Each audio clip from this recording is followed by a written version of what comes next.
मैं बनाऊं चित्र तुम्हारा, तुम चरित्र मेरा बना दो शंकर। मैं रोज तुम्हें सजाऊं, तुम जीवन मेरा सजा दो शंकर। जय शिव शंकर। फाल्गुन माह महात्म्य शिव पुराण कथा विदेश्वर संहिता के हमने 22 अध्याय कर लिए हैं। अब हम आखिरी अध्याय करने जा रहे हैं। आरती के साथ हम कथा का समापन करेंगे। जिन्होंने पहले वाले अध्याय श्रवण नहीं किए वो हमारे चैनल में जाएं, वहां उनको वीडियो मिल जाएंगी। हर हर महादेव, हर हर महादेव। कृपा करके चैनल को सब्सक्राइब कर लीजिए, बेल आइकॉन को प्रेस कर लीजिए और वीडियो को अधिक से अधिक शेयर करें ताकि अधिक से अधिक लोगों तक आध्यात्मिक ज्ञान पहुंच सके और आप पुण्य प्राप्ति कर सकें। हर हर महादेव, हर हर महादेव। शिव पुराण कथा विदेश्वर संहिता का आखिरी अध्याय प्रेम सहित शुरू करेंगे। जय श्री गणेश। पिछले अध्याय में सूत जी ने भस्म को धारण करने की महत्ता बताई। इस अध्याय में सूत जी बोलते हैं, महर्षियों, महामते, शिव रूप शौनक, अब मैं संक्षेप में रुद्राक्ष का महात्म्य बता रहा हूं। ध्यान पूर्वक सुनो। रुद्राक्ष शिव को अति प्रिय है, इसे परम पावन समझना चाहिए। रुद्राक्ष के दर्शन, स्पर्श और उस पर जप करने से वह समस्त पापों का अपहरण करने वाला माना गया है। पूर्व काल में परमात्मा शिव ने सब लोगों का उपकार करने के हेतु देवी पार्वती जी के सामने रुद्राक्ष की महिमा का उल्लेख किया था। भगवान शिव बोले, महेश्वरी शिवे, मैं तुम्हारे प्रेमवश भक्तों के हित की कामना से रुद्राक्ष की महिमा का वर्णन करता हूँ, तुम सुनो। पूर्व काल की बात है, मैं मन को नियंत्रण में रखकर हजारों दिव्य वर्षों तक घोर तपस्या में लगा रहा। एक दिन सहसा मेरा मन शुद्ध हो उठा। परमेश्वरी, मैं संपूर्ण लोगों का उपकार करने वाला स्वतंत्र परमेश्वर हूँ, इसलिए उस समय मैंने लीलावश ही अपने दोनों नेत्र खोले। खोलते ही मेरे मनोहर नेत्रपुटों से कुछ जल की बूंदें गिरी। आंसू की उन बूंदों से वहां रुद्राक्ष नामक वृक्ष पैदा हो गया। भक्तों पर अनुग्रह करने के लिए वे अश्रु बिंदु स्थावर भाव को प्राप्त हो गए। वे रुद्राक्ष मैंने विष्णु भक्तों को और चारों वर्णों के लोगों को बांट दिए। भूतल पर मैंने अपने प्रिय रुद्राक्षों को मैंने गौड़ देश में उत्पन्न किया। मथुरा, अयोध्या, लंका, मलयाचल, सहागिरी, काशी और अन्य देशों में उनके अंकुर उगाए। वे उत्तम रुद्राक्ष पाप समूहों का भेदन करने वाले एवं श्रुतियों के प्रेरणा देने वाले हैं। मेरी आज्ञा से वे ब्राह्मण, क्षत्रिय, वैश्य और शूद्र जाति के भेद से इस भूतल पर प्रकट हुए। रुद्राक्षों की ही जाति के सुभाक्ष भी हैं। उन ब्राह्मण आदि जाति वाले रुद्राक्षों के वर्ण श्वेत, रक्त, पीत एवं कृष्ण जानने चाहिए। मनुष्यों को चाहिए कि वे वर्ण के अनुसार अपनी जाति का ही रुद्राक्ष धारण करें। भोग और मोक्ष की इच्छा रखने वाले चारों वर्णों के लोगों को शिव पार्वती को प्रसन्न करने हेतु रुद्राक्ष के फलों को अवश्य धारण करना चाहिए। आंवले के फल के बराबर जो रुद्राक्ष हो वह श्रेष्ठ बताया गया है। जो बेर के फल के बराबर है उसे मध्यम श्रेणी का कहा गया है और जो चने के बराबर रुद्राक्ष की गणना निम्न कोटि में की गई है। अब इसकी उत्तमता को परखने के लिए यह दूसरी उत्तम प्रक्रिया बताई गई है। इसे बताने का उद्देश्य है भक्तों की हित कामना। पार्वती, तुम भली भांति प्रेम पूर्वक इस विषय का श्रवण करो। महेश्वरी, जो रुद्राक्ष बेर के फल के बराबर होता है वह उतना छोटा होने पर भी लोक में उत्तम फलदायक और सुख सौभाग्य की वृद्धि करने वाला होता है। जो रुद्राक्ष आंवले के फल के बराबर होता है वह समस्त अरिष्टों का विनाश करने वाला होता है। जो गूंजा फल के समान बहुत छोटा होता है, वह संपूर्ण मनोरथों और फलों की सिद्धि करने वाला होता है। रुद्राक्ष जैसे जैसे छोटा होता है, वैसे वैसे अधिक फल देने वाला होता है। एक एक बड़े रुद्राक्ष से एक एक छोटे रुद्राक्ष को विद्वानों ने 10 गुना अधिक फल देने वाला बताया है। पापों का नाश हेतु रुद्राक्ष धारण अवश्य बताया गया है।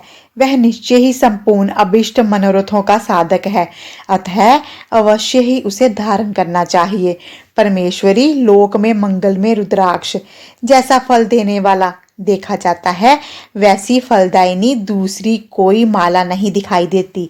देवी समान आकार प्रकार वाले चिकने, मजबूत, स्थूल, कंटक युक्त और सुंदर रुद्राक्ष पदार्थों के दाता और सदैव भोग और मोक्ष देने वाले हैं। जिसे कीड़ों ने दूषित कर दिया हो, जो टूटा फूटा हो, जिसमें उभरे हुए दाने ना हो, जो वर्ण युक्त हो और जो पूरा पूरा गोल ना हो, इन 5 प्रकार के रुद्राक्षों को त्याग देना चाहिए। जिस रुद्राक्ष में अपने आप ही डोरा पिरोने के योग्य छिद्र हो गया हो, वह उत्तम माना गया है, और जिसमें मनुष्य के प्रयत्न से छेद किया जाता है, वह मध्यम श्रेणी का होता है। रुद्राक्ष धारण बड़े बड़े पातकों का नाशक है। इस जगत में 1100 रुद्राक्ष धारण करके मनुष्य जिस फल को पाता है, उसका वर्णन सैकड़ों वर्षों में भी नहीं किया जा सकता। भक्तिमान पुरुष 550 रुद्राक्ष के दानों का सुंदर मुकुट बना ले और उसे सिर पर धारण करे। 360 दानों को लंबे सूत्र में पिरोकर एक हार बना ले। वैसे वैसे 3 हार बनाकर भक्ति परायण पुरुष उनका यज्ञ उपवीत तैयार करे और उसे यथास्थान धारण किए रहे। इसके पश्चात किस अंग में कितने रुद्राक्ष धारण करने चाहिए, यह बताकर सूत जी बोलते हैं, महर्षियों, सिर पर ईशान मंत्र, कान में तत्पुरुष मंत्र और गले और हृदय में अघोर मंत्र से रुद्राक्ष धारण करना चाहिए। विद्वान पुरुष दोनों हाथों में अघोर बीज मंत्र से रुद्राक्ष धारण करे।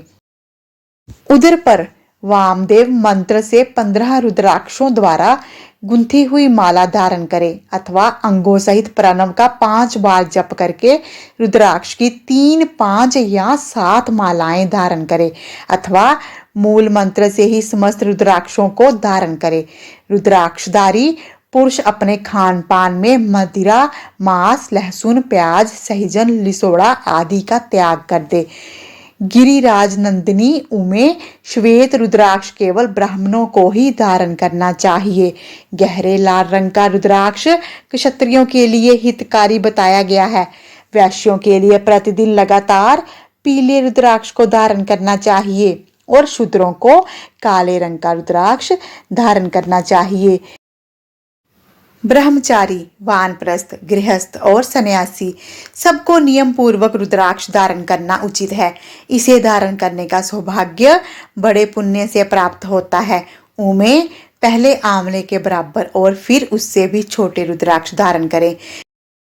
जो रोगी हो, जिनमें दाने ना हो, जिन्हें कीड़ों ने खा लिया हो, जिनमें पिरोने योग्य छेद ना हो, ऐसे रुद्राक्ष मंगल आकांक्षी पुरुषों को नहीं धारण करने चाहिए। रुद्राक्ष मेरा मंगल में लिंग विग्रह है। वह चने के बराबर लघुतर होता है। सूक्ष्म रुद्राक्ष को ही सदा प्रशस्त माना गया है। सब आश्रमों, समस्त वर्णों, स्त्रियों और शूद्रों को भी भगवान शिव की आज्ञा के अनुसार सदैव रुद्राक्ष धारण करना चाहिए।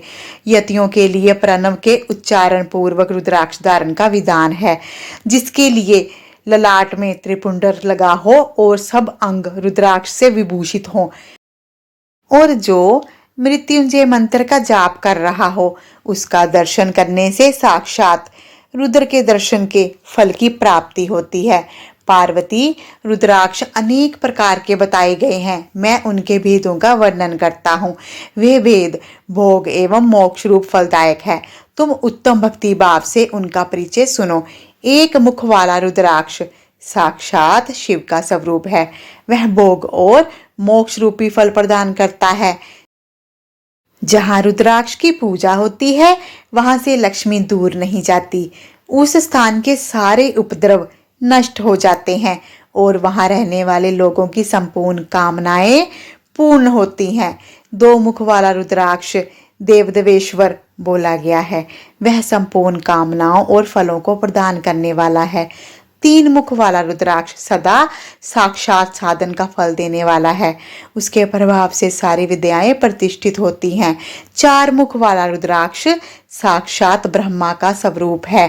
वह दर्शन और स्पर्श से शीघ्र ही धर्म, अर्थ, काम और मोक्ष इन चारों पुरुषार्थों को देने वाला है। पांच मुख वाला रुद्राक्ष साक्षात काल अग्नि रुद्र रूप है। वह सब कुछ करने में समर्थ है, सबको मुक्ति देने वाला और संपूर्ण मनोवांछित फल देने वाला है। पंचमुख रुद्राक्ष समस्त पापों का निवारक है।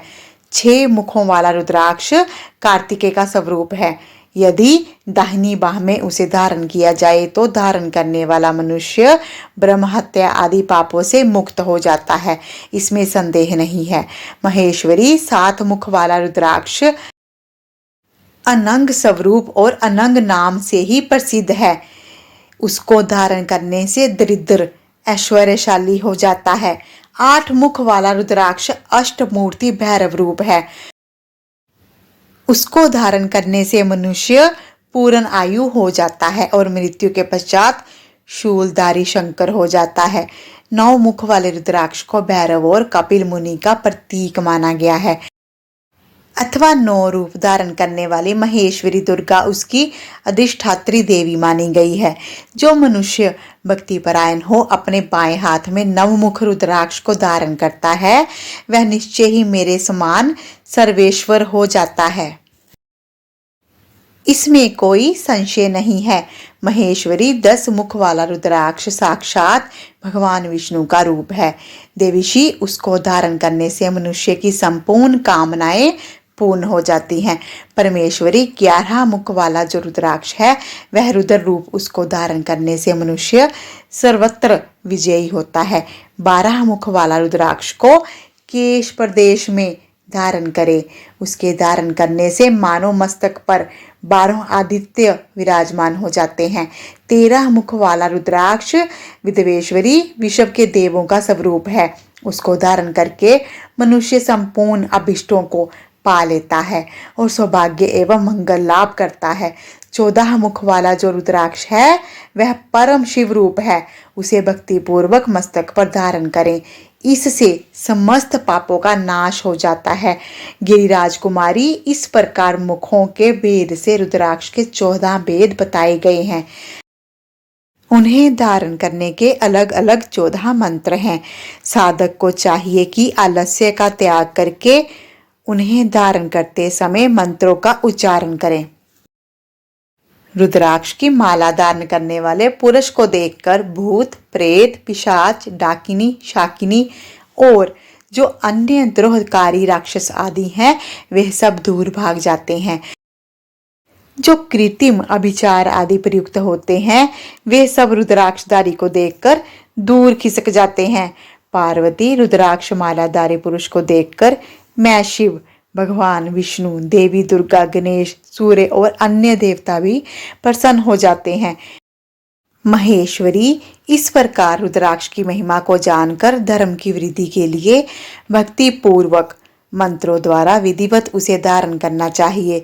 मुनीश्वर भगवान शिव ने देवी पार्वती जी के सामने जो कुछ कहा था वह सब तुम्हारे प्रश्न के अनुसार मैंने कह दिया। मुनीश्वरों, मैंने तुम्हारे समक्ष इस विदेश्वर संहिता का वर्णन किया है। यह संहिता संपूर्ण सिद्धियों को देने वाली और शिवजी की आज्ञा से नित्य मोक्ष प्रदान करने वाली है। अध्याय समाप्त हुआ। आरती के साथ हम शिव पुराण कथा विदेश्वर संहिता का समापन करेंगे।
संगे। ओम जय शिव ओंकारा। कर के मध्य कमंडल चक्र त्रिशूल धरता, स्वामी चक्र त्रिशूल धरता। जग करता जग भरता, जग करता जग भरता, जग संहार करता। ओम जय शिव ओंकारा। ब्रह्मा विष्णु सदा शिव जानत अविवेका, स्वामी जानत अविवेका। प्रणवाक्षर के मध्य, प्रणवाक्षर के मध्य, ये तीनों एका। ओम जय शिव ओंकारा। जटा में गंग बहत है, गल मुंडन माला, स्वामी गल मुंडन माला। शेष नाग लिपटावत, शेष नाग लिपटावत, ओढ़त मृगशाला। ओम जय शिव ओंकारा। काशी में विश्वनाथ विराजत, नंदी ब्रह्मचारी, स्वामी नंदी ब्रह्मचारी। नित उठ भोग लगावत, नित उठ भोग लगावत, महिमाति भारी। ओम जय शिव ओंकारा।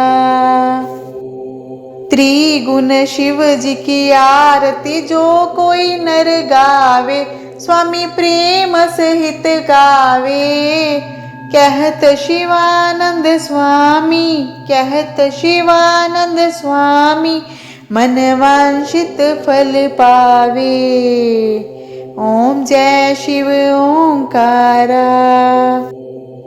जय शिव ओंकारा। हरि ओम शिव ओंकारा। ब्रह्मा विष्णु सदा शिव, ब्रह्मा विष्णु सदा शिव, अर्धांडगी धारा। ओम जय शिव ओंकारा। ओम जय शिव ओंकारा। ओम जय शिव ओंकारा। आरती समाप्त हुई। हम भोलेनाथ के चरणों में यही प्रार्थना करते हैं कि फाल्गुन माह महात्म्य, शिव पुराण कथा, विदेश्वर संहिता का जिन जिन ने भी कथन किया अथवा श्रवण किया, उन सब पर महादेव अपनी अपार कृपा बनाए रखें। उन सब का जीवन मंगलमय हो, उनकी सारी मनोकामनाएं पूर्ण हो, उनको इस कथा के अध्ययन का, श्रवण का पूर्ण फल मिले। हर हर महादेव, हर हर महादेव। अगली आने वाली वीडियो शिवरात्रि के पर्व पर शिव के प्रिय भजन, शिवरात्रि कथाएं और शिव गौरी के विवाह का कथन पर होंगी। इसलिए आप चैनल को सब्सक्राइब कर लीजिए। और आप शिव भक्तों से हमें यही प्रार्थना है कि यदि आपको वीडियो अच्छी लगती हो तो अधिक से अधिक अवश्य शेयर करें। महादेव शिव शंभू आपका कल्याण करें। हर हर महादेव, हर हर महादेव।